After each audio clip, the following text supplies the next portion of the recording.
Late evening, where the red fern grows, Chapter 10. Mama made me a cap of my first coon hide. I was as proud of it as Papa would have been if someone had given him a dozen Missouri mules.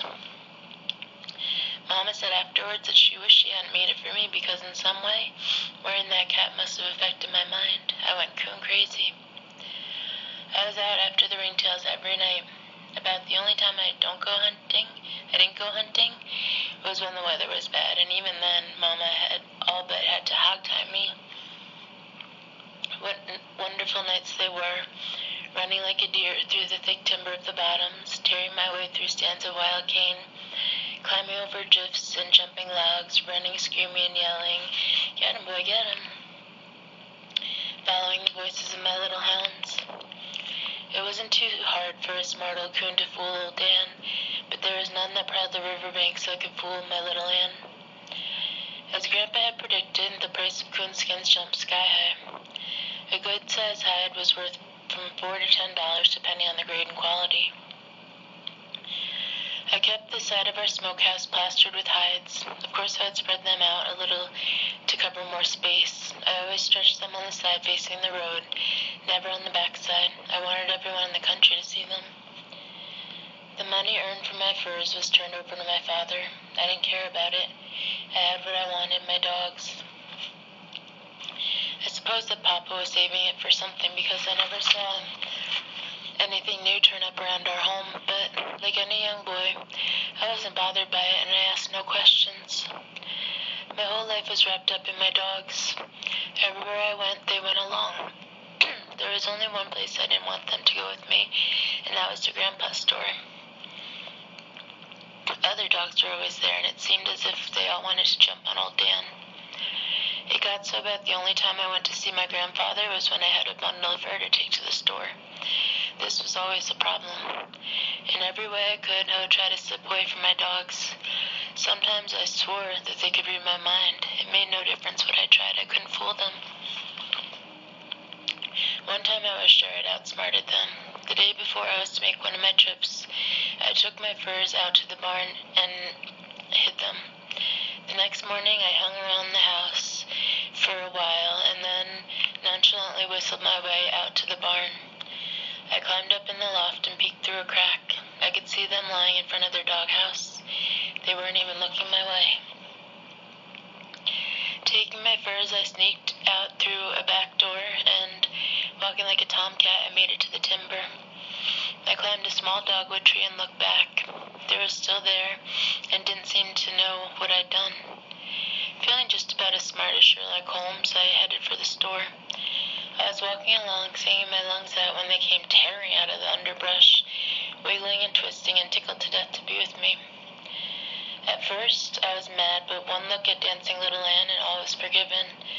I sat down in my bundle of fur and laughed till I hurt all over. I could scold them a little, but I could no more have whipped one of them than I could have kissed a girl. After all, a boy just doesn't whip his dogs. Grandpa always counted my furs carefully and marked something down on a piece of paper. I'd never seen him do this with other hunters, and it got the best of my curiosity. One day, while he was writing, I asked him, "Why'd you do that, Grandpa?" He looked at me over his glasses and said kind of sharp, "Never mind, I have my reasons." When Grandpa talked to me like that, I didn't push things any farther. Besides, it didn't make any difference to me if he marked on every piece of paper in the store. I always managed to make my trips on Saturdays. That was Coon Hunters Day. I didn't have to stand around on the outside of the circle anymore and listen to the coon hunters. I'd get right up in the middle and say my piece with the rest of them. I didn't have to tell any whoppers, for some of the things my dogs did were almost unbelievable anyhow. Oh, I guess I did make things a little bigger than they actually were, but I never did figure a coon hunter told honest-to-goodness lies. He just kind of stretched things a little. I could hold those coon hunters spellbound with some of my hunting tales. Grandpa would never say anything while I was telling my stories. He just puttered around the store with a silly little grin on his face. Once in a while, when I got too far off the beaten path, he would come around and cram a bar of soap in my pocket. My face would get all red. I'd cut my story short, fly out the door, and head for home. always kidding me about my dogs. Some of the remarks I heard made me fighting mad. I never saw a hound so small, but I guess they are hounds. At least they look like it. I don't believe little Ann is half as smart as he says she is. She's so little, those old coons think she's a rabbit. I bet she sneaks right up on them before they realize she's a dog. Some of these nights, a big old coon is going to carry her off to his den and raise some little coon puppies. I always took their kidding with a smile on my face, but it made my blood boil like the water in Mama's tea kettle. I had one way of shutting them up. Let's all go in the store, I'd say, and see who has the most hides in there. It was true that my dogs were small, especially little Ann. She could walk under an ordinary hound. In fact, she was a regular midget. If it had not been for her long ears, no one could have told that she was a hound. Her actions weren't those of a hunting hound. She was constantly playing. She would play with our chickens and young calves with a piece of paper or a corn cob. What my little girl lacked in size, she made up in sweetness. She could make friends with a tomcat. Old Dan was just the opposite. He strutted around with a belligerent and tough attitude. Although he wasn't a tall dog, he was heavy. His body was long and his chest broad and thick. His legs were short, big, solid. The muscles in his body were hard and knotty. When he walked, they would twist and jerk under the skin. He was a friendly dog. There were no strangers to him. He loved everyone. Yet he was a strange dog. He would not hunt with another hound other than little Ann, or another hunter, not even my father. The strangest thing about old Dan was that he would not hunt even with me unless little Ann was with him. I found this out the first night I tried it. Little Ann had cut the pad of her right foot on a sharp, jagged flint rock. It was a nasty cut. I made a little boot of leather and put it on her wounded foot. To keep her from following me, I locked her in the corn crib. 2 nights later, I decided to take old Dan hunting for a while. He followed me down to the river bottoms and disappeared in the thick timber.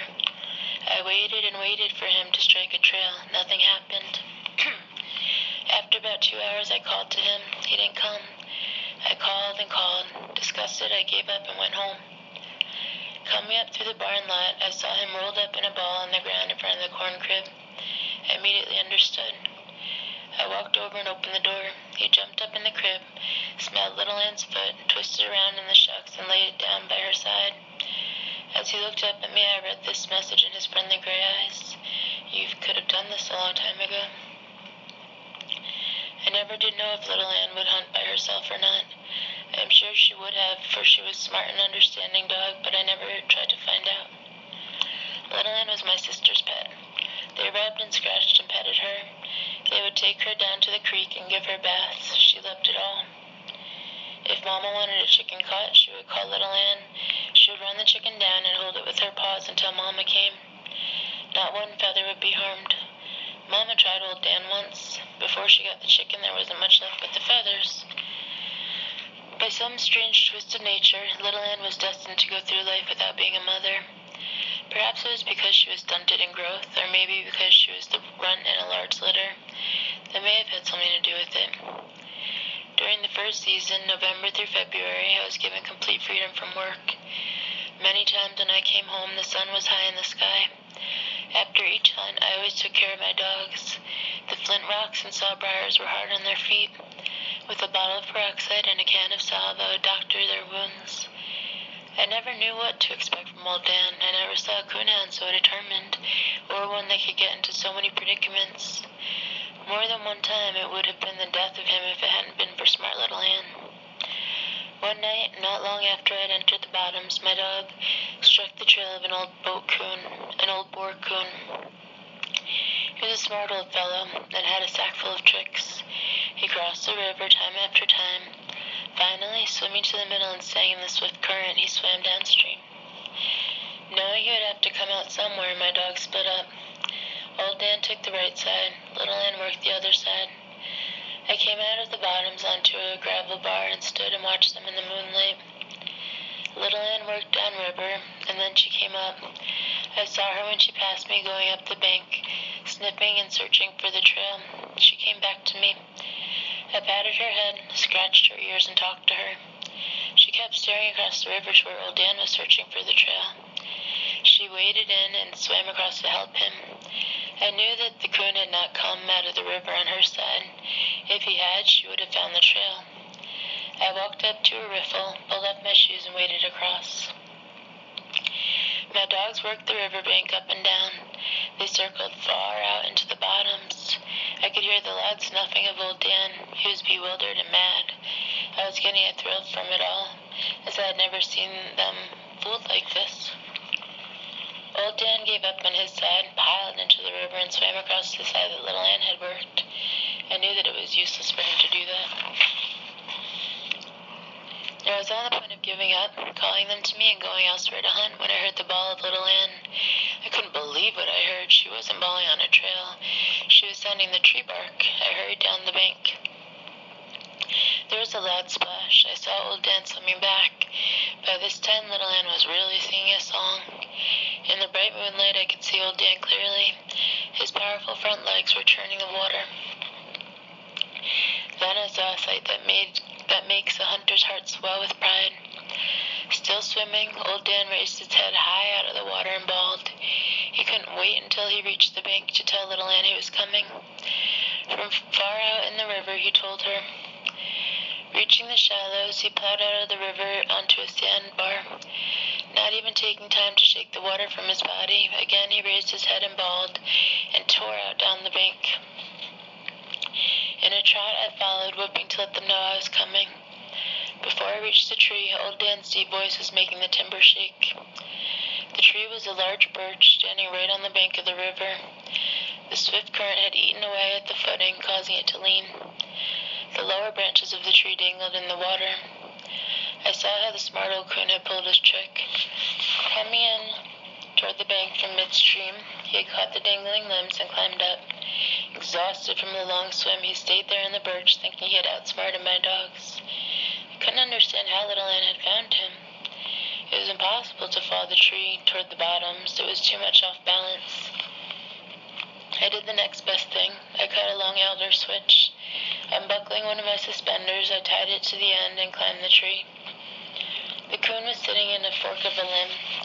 Taking my switch, I whooped him a good one, and out he came. He sailed out over the river. With a loud splash, he hit the water and swam for the other side. My dogs jumped off the bank after him. They were no match against his expert swimming. On reaching the other bank, he ran downriver. Climbing down out of the tree, I picked up my axe and lantern and trotted down to another riffle and waded across. I could tell by the bawling of my dogs they were close to the coon. He would have to climb a tree or be caught on the ground. All at once their voices stopped. I stood still and waited for them to bawl treed. Nothing happened. Thinking the coon had taken to the river again, I waited to give them time to reach the opposite bank. I waited and waited. I could hear nothing. By then I knew he had not crossed over.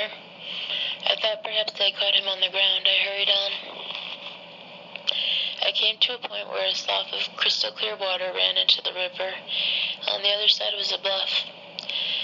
I could hear one of my dogs over there. As I watched and waited, I heard a dog jump in the water. It was Little Ann. She swam across and came up to me. Staying with me for just a second, she jumped in the slough and swam back to the other side. I could hear her sniffing and whining. I couldn't figure out where old Dan was. By squatting down and holding the lantern high over my head, I could dimly see the opposite bank. Little Ann was running up and down. I noticed she always stayed in one place of about 25 yards, never leaving that small area. She ran down to the water's edge and stared out into the slough. The horrible thought came that old Dan had drowned. I knew a big coon was capable of drowning a dog in water by climbing on his head and forcing him under. As fast as I could run, I circled the slough, climbed up over the bluff, and came down to where Little Ann was. She was hysterical, running up and down the bank and whining. I tied my lantern on a long pole, held it out over the water, and looked for old Dan's body. I could see clearly in the clear spring waters, but I couldn't see my dog anywhere. I sat down on the bank, buried my face in my hands, and cried. I was sure he was gone. Several minutes passed, and all that time Little Ann had never stopped. Running here and there along the bank, she kept sniffing and whining. I heard when she started digging. I looked around. She was 10 feet from the water's edge. I got up and went over to her. She was digging in a small hole about the size of a big apple. It was the air hole for a muskrat den. I pulled little Anne away from the hole, knelt down, and put my ear to it. I could hear something and feel a vibration in the ground. It was an eerie sound and seemed to be coming from far away. I listened. Finally, I understood what the noise was.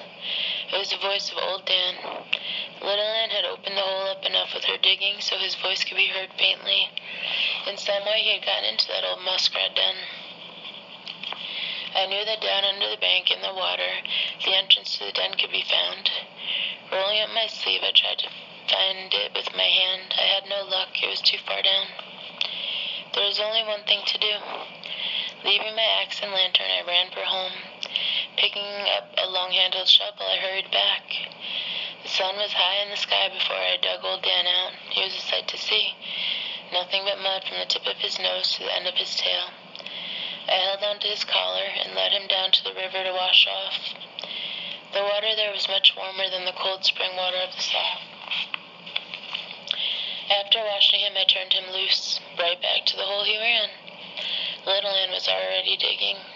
I knew the coon was still there. Working together, we dug him out. After the coon was killed, I saw what had made him so smart. His right front foot was twisted and shriveled. At one time, he must have been caught in a trap and had pulled himself free. He was an old coon. His face was almost white. He was big and heavy and had beautiful fur. Tired, muddy, wet, and hungry, I started for home. I often wondered how old Dan got into that old muskrat den. Perhaps there was another entrance I'd overlooked. I'll never know. One night, far back in the mountains, in a place called the Cyclone Timber, old Dan really pulled a good one. Many years before my time, a terrible cyclone had ripped its way through the mountains, leaving its scar in the form of fallen timber, twisted and snarled. The path of the cyclone was several miles wide and several miles long. It was a wonderful place to hunt, as it abounded with game. My dogs had struck the trail of a coon about an hour before. They had really been warming him up. I knew it was about time for him to take up a tree, and sure enough, I heard the deep voice of old Dan telling the world he had a coon up a tree. I was trotting along, going to them, when his voice stopped. I could hear little Anne, but not old Dan. I wondered why, and was a little scared, for I just knew something had happened. Then I heard his voice. It seemed louder than it had been before. I felt much better. When I came up to the tree, I thought little Anne had treed old Dan. She was sitting on her haunches, staring up and bawling the tree bark. There, a good 15 feet from the ground, with his hind legs planted firmly in the center of a big limb and his front feet against the trunk of the tree, stood old Dan, bawling for all he was worth. Above him, some 8 or 9 feet, was a baby coon. I was glad it was a young one, for if it had been an old one, he would have jumped out. Old Dan would have followed, and he surely would have broken all of his legs. From where I was standing, I could see it was impossible for old Dan to have climbed the tree. It was dead, and more of an old snag than a tree, with limbs that were crooked and twisted. The bark had rotted away and fallen off, leaving the trunk bare and slick as glass. It was a good 10 feet up to the first limb. I couldn't figure out how old Dan had climbed that tree. There had to be a solution somewhere. Walking around to the other side, I saw how he had accomplished his feat. There in the bottom was a large hole. The old tree was hollow. Stepping back, I looked up and could see another hole, which had been hidden from me because of old Dan's body. He had simply crawled into the hole at the bottom, climbed up the hollow of the tree, and worked his way out on the limb. In some way, he had turned around and reared up, placing his front feet against the trunk. There he was. I didn't know what to do. I couldn't cut the tree down, and I was afraid to climb it for fear I would scare the coon into jumping out. If he did, old Dan would jump too and break his legs. I ran plan after plan around in my head. None would work. I finally came to the conclusion that I had to climb that tree and get a hold of that crazy dog. I blew out my lantern, pulled off my shoes and socks, and started shooting up the tree. I prayed that the coon wouldn't jump out. Inching along, being as quiet as I could, I made it up to old Dan and grabbed his collar. I sat down on the limb and held him tight. He would bawl now and then, and all but burst my eardrums. I couldn't drop him to the ground, and I couldn't climb down with him. I couldn't sit there on that limb and hold him all night. I would be no better off when daylight came. Glancing at the hole by my side gave me the solution to my problem. I thought, if he came out of his hole, he can go back in it. That was the way I got my dog down from the tree. This had its problems, too. In the first place, old Dan didn't want to be put in the hole head first. By scolding, pushing, shoving, and squeezing, I finally got him started on his way. Like a fool, I sat there on the limb waiting to see him come out at the bottom, and come out he did, turning around, bawling as he did, right back in the hole he went. There was nothing he could do but sit and wait. I understood why his voice had stopped for a while. He just took time out to climb a tree. Putting my ear to the hole, I could hear him coming. Grunting and clawing, up he came. I helped him out of the hole, turned him around, and crammed him back in. That time I wasn't too gentle with my work. I was tired of sitting on the limb, and my bare feet were getting cold. I started down the same time he did. He beat me down. Looking over my shoulder, I saw him turn around and head back for the hole. I wasn't far from the ground, so I let go.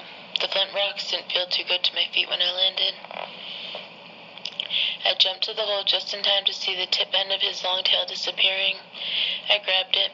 Holding on with one hand, I worked his legs down with my other and pulled him out. I stopped his tree climbing by cramming rocks and chunks into the hole. How the coon stayed in the tree, I'll never know, but stay he did. With a well-aimed rock, I scared him out. Old Dan satisfied his lust to kill. I started for home. I'd had all the hunting I wanted for that night.